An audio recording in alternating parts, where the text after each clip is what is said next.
उत्तराखंड की राजनीति में चुनावी हलचल तेज हो गई है। कांग्रेस ने 2027 विधानसभा चुनाव का बिगुल चंपावत से फूंक दिया है। प्रदेश अध्यक्ष गणेश गोदियाल ने परिवर्तन संकल्प यात्रा की शुरुआत करते हुए कार्यकर्ताओं में जोश भरा और धामी सरकार पर तीखे हमले बोले। रविवार को कांग्रेस के प्रदेश अध्यक्ष गणेश गोदियाल ने चंपावत से परिवर्तन संकल्प यात्रा का शुभारंभ किया। यात्रा शुरू करने से पहले उन्होंने गोलजियू मंदिर में दर्शन पूजन कर प्रदेश की खुशहाली और समृद्धि की कामना की। इसके बाद कांग्रेस कार्यालय में आयोजित परिवर्तन संकल्प सम्मेलन में उन्होंने कार्यकर्ताओं को संबोधित करते हुए 2027 विधानसभा चुनाव की तैयारियों में अभी से पूरी ताकत के साथ जुटने का आह्वान किया। उन्होंने कहा कि कांग्रेस को बूथ स्तर तक संगठन को मजबूत करना होगा और हर कार्यकर्ता को जनता के बीच सक्रिय रहना होगा।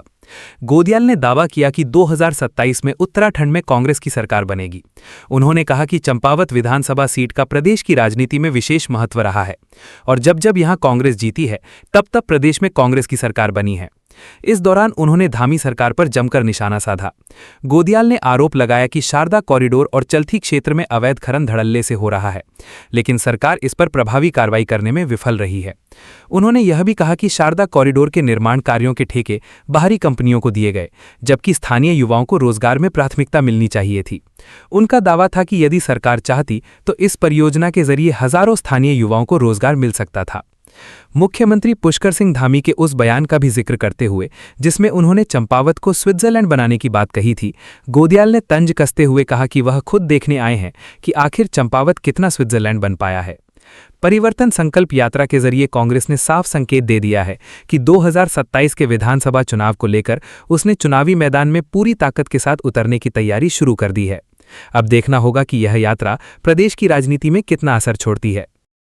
मैंने पहले ही ये बात सबके सामने अपने मन की बात कही कि एक तो मैं इसकी शुरुआत भगवान गोलजू के दरबार से करना चाहता था और आज सुबह जैसे ही मैं चंपावत पहुंचा, मैं सबसे पहले गोलजू के दरबार गया, उनके चरणों में शीश नवाकर इस उत्तराखंड प्रदेश के तमाम माताओं की, बहनों की, भाइयों की, बुजुर्गों की और युवाओं की जो इच्छाएं हैं, जिन जिन बातों से वो सरकार से पीड़ित हैं, उन तमाम भावनाओं को उनके चरणों में समर्पित करके आया। मैंने प्रभु से प्रार्थना की है कि हे भगवान गोलजू, हम आप पर इस रूप में आस्था रखते हैं कि आप न्याय के देवता हैं। तो ये तमाम चीज़ें जिससे आज हमारा पूरा प्रदेश प्रताड़ित है, भयभीत है, डरा हुआ है,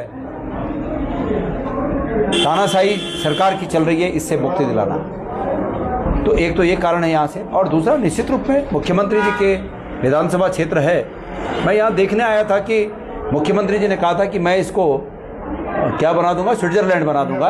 तो वो स्विट्जरलैंड कहाँ बना है, मैं उसको देखने आया था। तो ये दोनों कारण थे और मैं चुनौती दे रहा हूँ माननीय मुख्यमंत्री जी को कि माननीय मुख्यमंत्री जी वो इस विधानसभा क्षेत्र में कितने लोगों को रोजगार दिया उन्होंने, इसको सार्वजनिक करें। कितने लोगों को आर्थिक सहायता दी, उसको सार्वजनिक करें।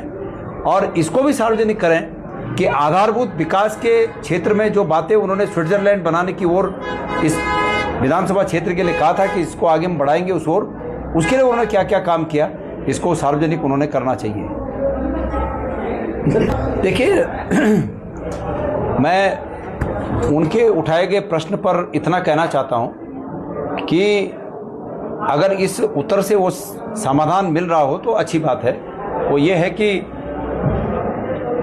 हमारे इस कैंपेन कमेटी का जो ये निर्णय है, जिसके चेयरमैन प्रीतम सिंह जी हैं, उन्होंने जोन बनाकर सबकी ड्यूटी लगाई है। अभी पहाड़ी जिलों का ये जो हमारा प्रचार का काम है, ये जो सम्मेलनों का काम है, ये पहाड़ी जिलों का चल रहा है। पहाड़ी जिलों को पहले इसलिए चुना गया कि बाद में बरसात में पहाड़ों में बहुत आसान नहीं होता है और 15 तारीख के बाद मैदानी जिलों का नंबर है।